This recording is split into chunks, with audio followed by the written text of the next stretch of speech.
What's up and welcome to another laptop review from Gizmo Slip Tech. Today we're taking a look at the Alienware Area 51M, and this is actually my personal laptop. I think this laptop really sets the bar for desktop replacements in a much more portable form factor while still providing excellent performance. Now this is largely due to the redesigned bezels and much thinner overall profile. This thing only comes in at about 1.7 inches thick, where a lot of other laptops that fit the 9900K in them are closer to 2 or even 2.25 inches thick. Everything about this laptop screams premium. The soft plastic finish, the light up touchpad, the oval RGB lights circling the exhaust, and of course the extremely high-end internal desktop components that no other laptop is offering in a laptop package that is this thin and this light. Now you can get this laptop spec'd a ton of different ways. The price will vary drastically depending on which components you buy with it. Now the thing to keep in mind is that the CPU will always be a desktop LGA CPU, so you're looking at the i7 8700, 9700K, or the 9900K. Those are the three main options. And as far as the GPU, it is upgradable, but you'll have to buy any upgrades from Dell in the future. Like if you buy an RTX 2060 now and you want to get an RTX 2080 next year, you'll have to get that upgrade directly from Dell. Now the main reason why I purchased this machine instead of a desktop is that I wanted the most possible power that I could travel with. You know, I wanted a laptop that I could play games on, I could render video, I could record gameplay and live stream with the maximum possible frames per second. I think the other big reason to get a desktop CPU laptop is that you're looking to push really high frame rates. Games like PUBG, Fortnite, Apex Legends, all of those games can be CPU bound, and if you want to be able to hit that 144 frames per second or 240 frames per second mark as much as possible, you want the most powerful CPU that you can get. Now when I ordered the machine from HID Evolution, I did get it with a number of upgrades. First of all, thermal pad upgrades as well as Thermal Grizzly Cryonaut, but I did get the i7 9700K with this machine initially, and I bought a i9 9900K Silicon Lottery bin. It cost me an extra $1,000 to get that myself and do the upgrade, but it was a little bit cheaper than having HID Evolution do it, so I saved a few dollars there. Now another upgrade I got through HID Evolution is the reduced backlight bleed, and this display basically has no backlight bleed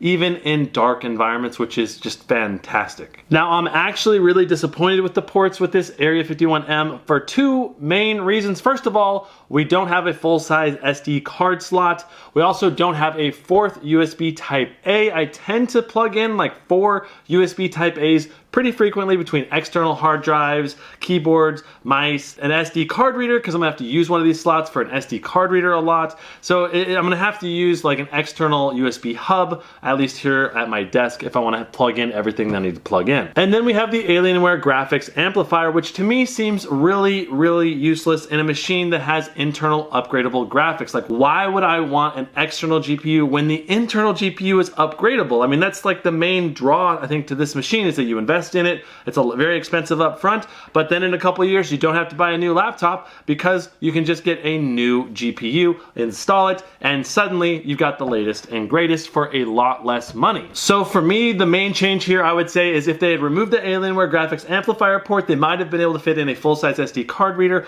or a fourth USB Type A. Now the performance of this machine is absolutely bonkers. From the factory, the RTX 2080 comes with a 190 watt power limit, but you can upgrade it to a 200 watt power limit. A very, very few RTX 2080s will have this high of a power limit. A lot of them will be set to 160 or 180 watts, even the full RTX 2080s. This laptop will have as close to performance as a full desktop RTX 2080 as you can get currently in the market today. It has blown away basically all the benchmarks from previous laptops that I have ever done. It's the fastest laptop that I've tested in every category. Everything from the CPU performance to the GPU performance, the temperatures that you're looking at on this machine are simply fantastic. Now I'm not going to go into detail breaking down all of these numbers in this video. I'm actually going to make a separate benchmarking and thermal testing video for the Area 51M, and I'll have a link to that at the end of this video whenever it's posted if you want to check it out. Now to test the temperatures on this machine, I utilized Far Cry 5, recording the average temperatures with HW Info. The CPU was clocked at 5 gigahertz and yet only averaged a temperature of 75 degrees,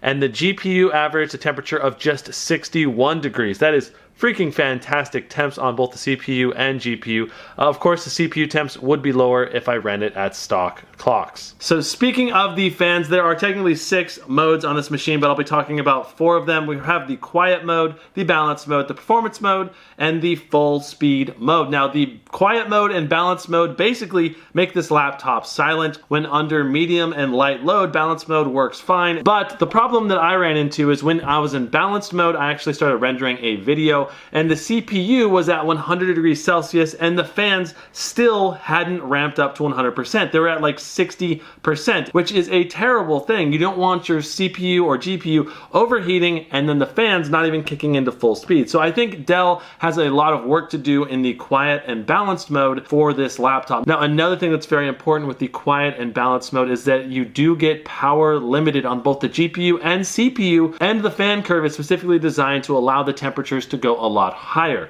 Now, when you're in performance mode and full speed mode, there's basically no throttling and the power limit is set to the maximum possible. So generally speaking, if you're going to be doing some serious gaming, unless you're in a library or something, I would say generally keep this always in performance mode or full speed mode and just play your games with a nice set of headphones. Now, I did try to set a custom fan profile in the Alienware Command Center, but it just did not work, which was incredibly annoying, and I really hope Dell updates the software and fixes this issue because it's a really big deal and it could cause component damage sometime in the future. And speaking of damage to these laptops, there have been a number of Area 51Ms that have gone out. As far as we can tell, the main reason is the GPU of the RTX 2080, and really, I'm not worried about it. I haven't had an issue. Tons of people haven't had issues. This has really been affecting a handful of people, which happens admittedly with every single laptop release. There's always laptops that go bad, and that's also the reason why you have a warranty on your machine. And for those of you looking to order this machine, I really don't think you'll have to worry about the GPU going out much in the future because Dell is aware of this issue. And if you want the full breakdown and analysis, you can check out my full video on it. Now, opening this laptop one-handed is not a problem. Now, the laptop itself is quite light and a very thin overall profile for a desktop replacement,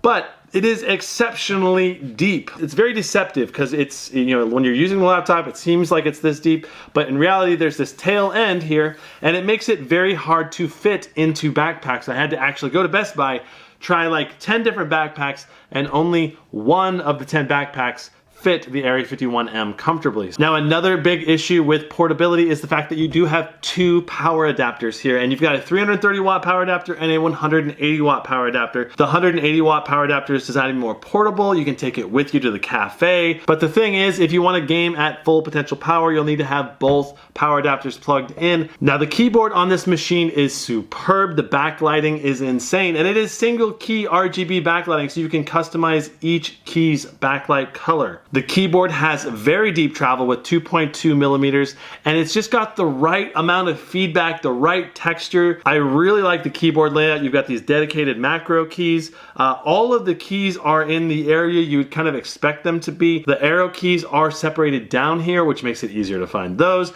And then you've got this hard plastic line here that separates the number pad, also making it easier to find the number pad. While the touchpad could be a bit larger, the touchpad itself works flawlessly, and it does light up to boot. So it's just a really cool experience, and it's very, very smooth and easy to use, and the gestures work exceptionally well. Now, the speakers on this machine are very loud and full sounding with a very bassy sound, but it's not quite as bassy as some of the laptops that have dedicated subwoofers out there. It did reach up to 86 decibels in my San Hollow Light audio test. Overall, I'm really happy with the speakers. The battery life on this thing is obviously not going to be great. We're looking at desktop components here. My battery life when doing general web browsing, not turning the brightness down at all, I got about 2 hours of web browsing time, and that is actually pretty respectable for desktop level components.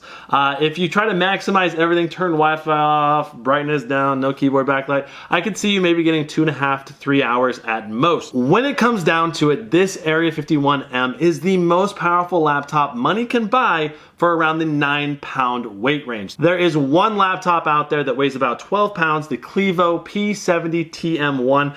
That machine can actually compete with this one in terms of raw potential performance. And I think the main draw for me with the Area 51M is that you get so much power in a package that is so much smaller than competing desktop replacements. All of that said, which configurations do I recommend? Well, first of all, I think the i7 8700K is kind of the sweet spot for performance to money when you're talking about games. Now the 8700K will be just as overclockable as the 9900K. It'll produce less heat. Now the main downside of the 8700K is it's just not going to be as good when you're doing CPU heavy tasks such as rendering video or live streaming gameplay. So if you're looking to live stream or render a lot of video, the 9900K is the best CPU, but of course the 8700K is still better than every other mobile processor out there. I think you really get what you pay for in this machine, and I think that's really the selling point. You get the most possible power in a form factor that is this thin and light. So freaking 2 giant thumbs up from me, and I'm probably going to be keeping this laptop for at least 2 to 3 years, which is really rare for me. I usually switch out my laptop every 6 months or every year or something, just because there's always something better coming out. But for this one, I don't see another manufacturer making a better laptop for a long time. We'll have to see. That's it for my review of the Alienware Area 51M. I hope you guys enjoyed it. If you did, hit that like button, and if you want to see more, hit that subscribe button. I'll see you guys in the next review. Brandon, out.